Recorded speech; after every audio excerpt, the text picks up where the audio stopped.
All right, we're talking to one of the world's greatest guitar players right now, the pride of Lowell, Massachusetts, ladies and gentlemen. Gary Hoey joins us on the program. Gary, how you doing, man? I'm doing great, Mike. Thanks for having me on, brother. Good to hear you. Good. Thank you for joining us. And we're celebrating, I can't believe this. It doesn't seem that long ago. We're celebrating 30 years of Ho Ho Hoey. You got a new collection out. Christmas time is here. And it's amazing. How many Ho Ho Hoey albums are there at this point? Well, almost as many as there are Rambo movies. Good answer. Well, we did the first one, and I got to tell you, bro, 30 years ago, my mother, God rest her soul, my mom kept saying, Gary, you need to make a nice Christmas record. That's it. Okay, I was wondering what the catalyst was. Yeah, that makes sense. It was my mom, because I grew up in Lowell, and it was, she was always playing the Bing Crosby and the Frank Sinatra albums and the Christmas, and she loved Christmas music. So she said, make a nice Christmas record. I said, Mom, there's enough nice Christmas records. I want to rock it. I said, what if I take out all the vocals and just let the guitar do the talking? And the very first song I started doing was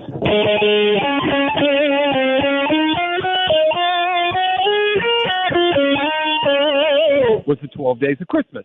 And I'm like, okay, I can do this. And I started trying to finding a way to, kind of add a crunch. I call it crunchy Christmas, and make the songs kind of crunch a little bit. Yeah.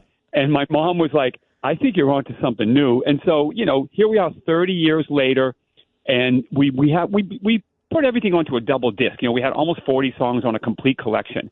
And it's literally been 20 years since I put out any new music because I thought I've done it all. It's all over. But I went and dug through, and I found it's beginning to look a lot like Christmas, Up on the Rooftop, the beautiful Charlie Brown, which my son Ian played on the record.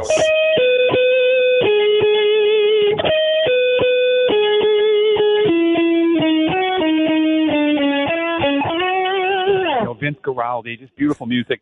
And so I found some songs that I hadn't done. And the first single, It's Beginning to Look a Lot Like Christmas, has a great melody.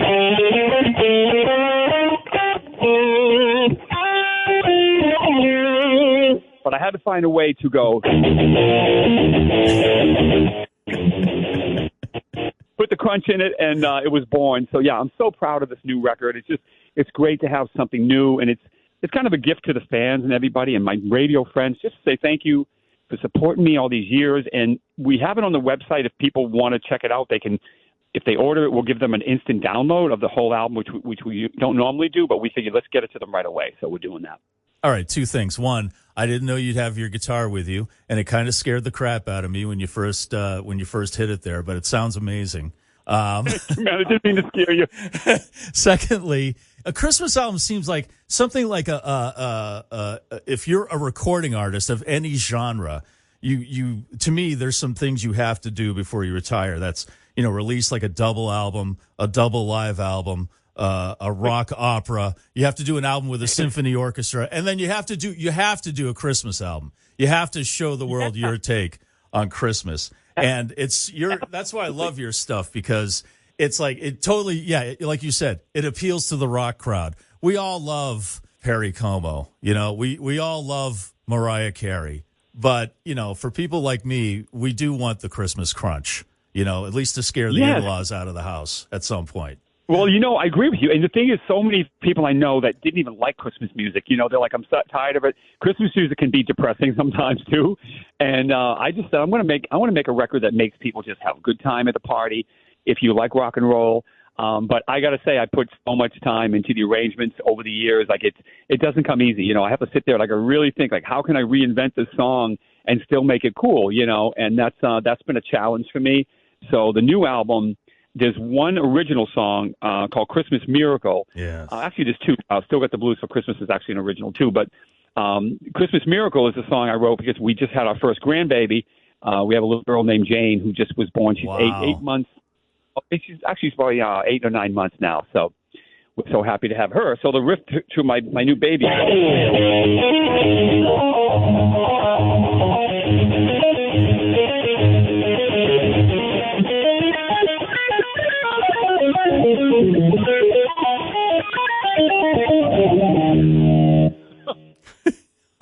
Does she bang her little head when you're doing that?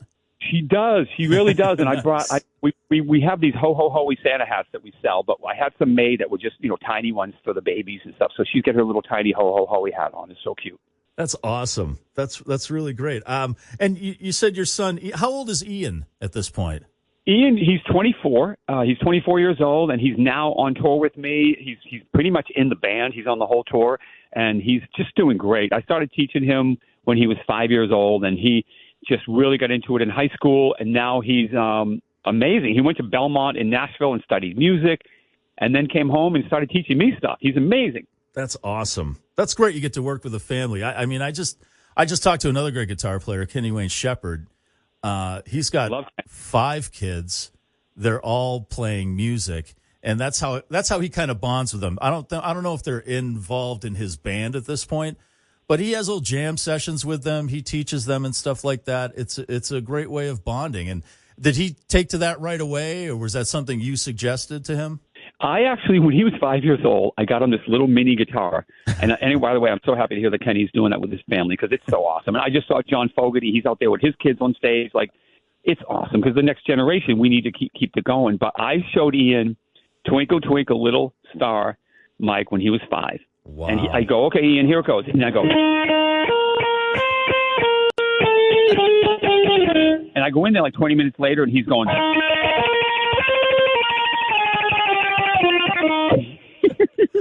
Wow. He sounded like Eddie Van Halen, and I said, "Okay, I think a star is born."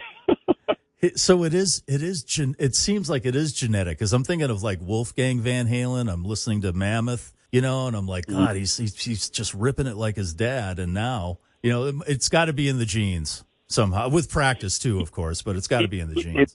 No, it is. I think it's, and I said to Ian when he was young, I said, music is in your blood. It's in your blood. He's like, what do you mean music's in my blood? I said, music's in your blood. It's part of who you are. You're like me. So when he started playing, he's like, he really took to it really quickly. And you just never know, because I have friends that play music and they can't get their kids to play. So you just, you never know. I just wanted to make sure I showed him in case he wanted to play and give him that gift. That's great. And I know you do a lot of like mentorship. You do a lot of teaching. You're still involved in the rock and roll fantasy camp? Oh, absolutely. Yeah, I have a rock camp coming up in January. We do a 4-day camp, and we mentor all these musicians, all levels, beginners, intermediate, and then we help them to get on stage on the third night, and they play at the Whiskey or the Viper Room, and you just see their eyes light up, the dreams come true. And I have a full guitar course on my website if people want to check it out. But yeah, I love teaching and mentoring, and I think if you have the gift, you've got to give it back. You got to share it. I've interviewed some amazing musicians. I've been fortunate enough, and most recently I've talked to Joe Satriani and Steve Vai, and like I mentioned, Kenny Wayne Shepherd and Joel Hoekstra, who's in Trans-Siberian Orchestra, and he was in Whitesnake. And love those guys. Yeah. I love them. And I'll ask them all this question, and I'll ask it to you. Do you still take lessons? And I ask that because I was watching a documentary on Rush, and the late, great Neil Peart, one of the greatest drummers of all time, still took lessons. He's found drum teachers that he loved, and he took lessons from them. He said you can never stop learning. Is that something you do? That's great. Yeah, I mean, I don't particularly take lessons, like where I have somebody I can study with, but I would probably do that if I had the time. But my thing is, you definitely never stop learning. You never stop growing. And what I do is I keep challenging myself. I might not be with a personal teacher, but I'm always trying to learn music that I can't play or something that's difficult. There's a song on the new album called Angels We've Heard on High, and there was one part of the song that I'll play it for you. It goes like this. It goes.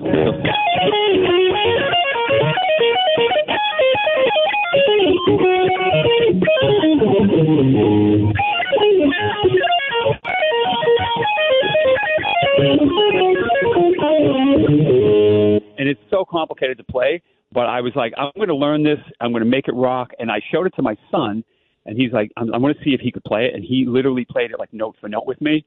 So that's what I do. I just try to create parts of the music that I can't play, or I'll go learn a song by another artist that's challenging. And that kind of keeps me moving forward. And you've worked with so many amazing people. I mean, Jeff Beck, late great Jeff Beck comes to mind. Brian May. And recently, actually, you were working with Lita Ford recently. Is that correct? Yes, Lita's been a good friend of mine for over 10 years, and I produced her last record and co-wrote it with her. And then we just finished an album she's going to be putting out in the new year, a really good album that she did that's amazing. And she's also singing a song on my last album, Avalanche, that came out in May. Lita sang on a song called You Know I Would. She's a dear friend, and I love her a lot. She's an amazing artist. That's very cool. Yeah, you've worked with tons of people. I would like to ask you, if I could, since we just lost him this year, Ozzy Osbourne, and you had a chance to audition to be Ozzy's guitar player, and he's worked with some of the greatest ever. Now, obviously, you didn't get that gig, but that must have been, at that time in your life, that must have been a crazy experience.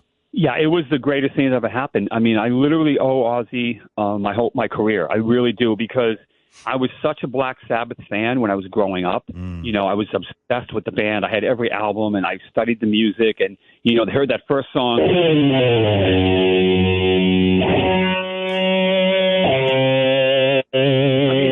you know, that's like the most evil thing I've ever heard. Oh, yeah. And I was just like, wow, this band is just so incredible. So I loved the music. And then when I was sitting home and I heard Ozzy on this radio station in Boston going, I'm looking for a guitar player, rock and roll, I was like, that's Ozzy. And I called the radio station and I started playing over the phone with my guitar. And they said, some guys, you know, on the phone wants to audition, and they gave me the address. I mean, the address to send a tape. So I sent a cassette and ended up going out there to play with Ozzy. And it was amazing, because he was such a nice guy. And, you know, to have him just give me a second look, you know, because like you said, he knows great guitar players, and he's had a list of, you know, where the bar is set. So he came up to me after my second day playing with him. He's like, yo, Gary, man, you got to move to L.A., man. He's like, even if you don't get the show here, he goes, just come out to L.A. And I did. I moved to L.A. and I signed with Warner Brothers Records 5 years later. Oh, wow. That's incredible. All right, Gary Hoey. Hey, man, the pride of Lowell, thank you very much for joining us this morning. And if I don't talk to you before, then have a very, very Merry Christmas, man. Thank you. Thank you, my friend, as well. Merry Christmas to you.